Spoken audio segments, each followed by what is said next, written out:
નમસ્કાર મિત્રો, સ્વાગત છે આપણી યુટ્યુબ ચેનલ ગુજરાત વેધર ફોરકાસ્ટની અંદર। હવે મિત્રો આપણે વાત કરીશું કે 31 મેના રોજ ગુજરાતના કયા વિસ્તારમાં વરસાદ પડવાની શક્યતા જોવા મળી રહી છે। તો મિત્રો વાત કરીએ 30 મેની રાત્રિથી એટલે કે 12 વાગ્યા પછીના સમયે જે 31 મે શરૂ થઈ જશે અને આ જે સમય છે, જે રાત્રિનો સમય છે, ત્યાં આપણા પૂર્વ ગુજરાતના જે રાજ્ય પૂર્વી ગુજરાતના જે તમામ જિલ્લાઓ છે ત્યાં સારો વરસાદ જોવા મળશે। કારણ કે પવન સાથે અમુક જગ્યાએ તીવ્ર વરસાદ તો અમુક જગ્યાએ હળવા ઝાપટા સ્વરૂપે વરસાદ જોવા મળશે। સાથે સાથે પવનની સ્પીડ પણ થોડી વધુ જોવા મળશે। હવે વાત કરીએ કે હિંમતનગરથી લઈ છોટાઉદેપુર છે, દાહોદ છે, ગોધરા છે, હાલોલ છે અને છોટાઉદેપુર સુધી અને છેક વડોદરા સુધીના જે તમામ વિસ્તારો છે જ્યાં રાત્રિ દરમિયાન 30 મેની રાત્રિથી લઈ અને 31 મે સુધીના સવારના સમય સુધી ગુજરાતના આ રાજ્યમાં વરસાદ અને પવનનું જોર વધુ જોવા મળશે। કારણ કે જે હાલ જે વાત કરીએ આપણે 30 મિનિટ જે હાલની પોઝિશનની વાત કરીએ તો જે સિસ્ટમ હાલ છે જે રાજસ્થાનમાં જોધપુર સુધીના તમામ વિસ્તારોમાં હાલ જોવા મળી રહી છે। ભારે વાદળો જોવા મળી રહ્યા છે, ગાજવીજવાળા જે પવન સાથે તોફાની વાદળો છે જે જોવા મળી રહ્યા છે અને આ જે વાદળો છે ધીરે ધીરે આપણા પૂર્વી ગુજરાત તરફ આવી રહ્યા છે અને સાથે સાથે રાત્રિના સમયે પૂર્વી ગુજરાતના અમુક ભાગોમાં તીવ્ર પવન સાથે વરસાદ પડવાની શક્યતા છે, ગાજવીજ સાથે તોફાની વરસાદ થવાની શક્યતા છે। તો જે પૂર્વી રાજ્યો છે તેમને થોડીક સાવચેત રાખવા હું અપીલ કરીશ। કારણ કે વરસાદનું જોર થોડું વધુ જોવા મળશે। કારણ કે આ પ્રી મોન્સૂન એક્ટિવિટી છે જે તોફાની રીતે આવતી હોય છે, જે પવન એકાએક ઝડપ પકડતો હોય છે, ગાજવીજ સાથે કડાકા ભડાકા સાથે વરસાદ વરસી શકે છે। જો ઉત્તર ગુજરાતની વાત કરીએ તો ઉત્તર ગુજરાતમાં જે પાલનપુરનો વિસ્તાર છે, પાલનપુરના અમુક સ્થાનો ઉપર હળવું ઝાપટું જોવા મળી શકે છે અને તાપમાનની વાત કરીએ તો દિવસ દરમિયાન 31 મેનો દિવસ દરમિયાનનું તાપમાન 40 સેલ્સિયસ રહેવાની શક્યતા છે। કારણ કે તાપમાનમાં જે વાદળછાયું વાતાવરણ છે, સાથે સાથે પવનનું જોર પણ હાલ વધુ જોવા મળી રહ્યું છે ગુજરાતના તમામ ભાગોમાં। તેના કારણે તાપમાનમાં આપણને બહુ રાહત જોવા મળશે। ઉત્તર ગુજરાતના ભાગોમાં હાલ તો કોઈ વરસાદી એક્ટિવિટી જોવા મળશે નહીં, પણ વાદળછાયું વાતાવરણ ક્યાંક ક્યાંક હળવું ઝાપટું પડી શકે છે અને પવનની તીવ્રતા થોડી વધુ જોવા મળશે। સમગ્ર ઉત્તર ગુજરાતમાં ક્યાંક ઝાપટું પડી શકે છે, વધારે કોઈ વરસાદની આગાહી આપણને હાલ જોવા મળી રહી નથી।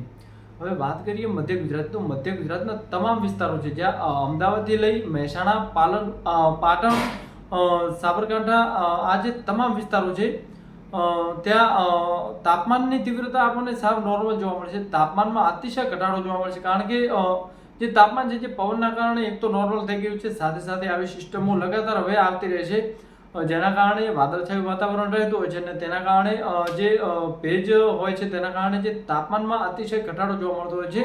તો જે ઉત્તર ગુજરાતથી લઈ અને જે મધ્ય ગુજરાત, જે પાલનપુરથી લઈ અને અમદાવાદ સુધીનો જે તમામ વિસ્તાર છે જ્યાં વાદળછાયું વાતાવરણ રાત્રિ દરમિયાન થોડું વધુ જોવા મળે, ક્યાંક ક્યાંક વીજળીના ચમકારા પણ જોવા મળી શકે છે અને પવનની તીવ્રતામાં અમુક ટાઈમે વધારો અને અમુક ટાઈમે ઘટાડો જોવા મળી શકે છે। વરસાદની નહીવત શક્યતા જોવા મળી રહી છે 31 મેના રોજ। કચ્છની વાત કરીએ તો કચ્છમાં સમગ્ર કચ્છ રિજન સૂકું જોવા મળશે, કોઈ પણ જાતના વાદળછાયું વાતાવરણ જોવા મળશે નહીં, ક્યાંક ક્યાંક આછા પાતળા વાદળો જોવા મળી શકે છે। આંધી તોફાનનું જોર થોડું વધુ જોવા મળશે। આંધી દિવસ દરમિયાન જે ધૂંધળું હવામાન થઈ શકે છે, ધૂળની ડમરી ઉડી શકે છે, પવનની તીવ્રતા વધુ જોવા મળશે, જેના કારણે જે કચ્છનું સમગ્ર તાપમાન છે જે 39 થી 40 સેલ્સિયસ રહેવાની શક્યતા છે। વરસાદ નહીવત જોવા મળશે। સૌરાષ્ટ્રની વાત કરીએ તો સૌરાષ્ટ્રના અમુક વિસ્તારોમાં વાદળછાયું વાતાવરણ થોડું વધુ જોવા મળી શકે છે। કારણ કે આ સિસ્ટમના લીધે જે પવનો છે જે ચક્ર બનાવી રહ્યા છે, જે સાયક્લોનિક સર્ક્યુલેશન ટાઈપ જે પવનો ભમી રહ્યા છે ગુજરાત ઉપર, તેના કારણે વાદળછાયું વાતાવરણ જોવા મળી શકે છે। પવનની તીવ્રતા સૌરાષ્ટ્રમાં થોડી વધુ જોવા મળશે અને સાથે સાથે તાપમાનની વાત કરીએ તો તાપમાન સાવ નહીવત જોવા મળશે। વરસાદની એટલી કોઈ શક્યતા હાલ જોવા મળી રહી નથી। હવે આપણે વાત કરીએ સુરત, વલસાડ, વાપી, વડોદરાની, તો આ જે વડોદરા સુધીનો જે વિસ્તાર છે, વડોદરાથી લઈ અને સુરતના અમુક ભાગો, જેમ કે વડોદરા મહત્વનું છે કારણ કે વડોદરાના અમુક સ્થાનો ઉપર હળવા ઝાપટા પડી શકે છે, ગાજવીજ અને વીજળીના ચમકારા જોવા મળી શકે છે, પવનની તીવ્રતા થોડી વધુ જોવા મળશે। કારણ કે અચાનક વાદળછાયું વાતાવરણ હોવાના કારણે જે પવનની તીવ્રતા છે જે થોડી વધુ જોવા મળશે। વરસાદ વડોદરાના અમુક જિલ્લાઓમાં, અમુક તાલુકાઓમાં પડી શકે છે, વધારે કોઈ વરસાદની તીવ્રતા વડોદરાની અંદર જોવા મળશે નહીં। કચ્છની વાત કરીએ તો કચ્છમાં આપણે નોર્મલ રીતે સવારના સમયે વાદળો જોવા મળતા હોય છે તેવી ટાઈપના જે વાદળો સવારમાં જોવા મળી શકે છે। વધારે કોઈ પણ કચ્છના રિજનમાં પણ વરસાદની કોઈ શક્યતા જોવા મળી રહી નથી।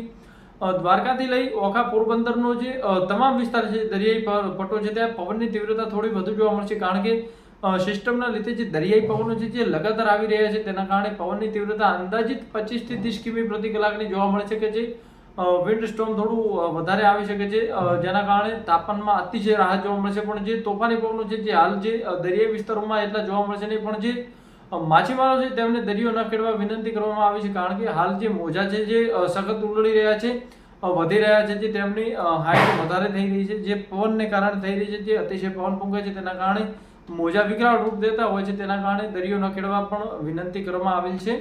તો મિત્રો આ હતું 31 મેનું ગુજરાતનું મોસમ પૂર્વાનુમાન. વિડીયો પસંદ આવ્યો તો લાઇક, શેર અને સબસ્ક્રાઇબ કરવાનું ભૂલશો નહીં. ધન્યવાદ.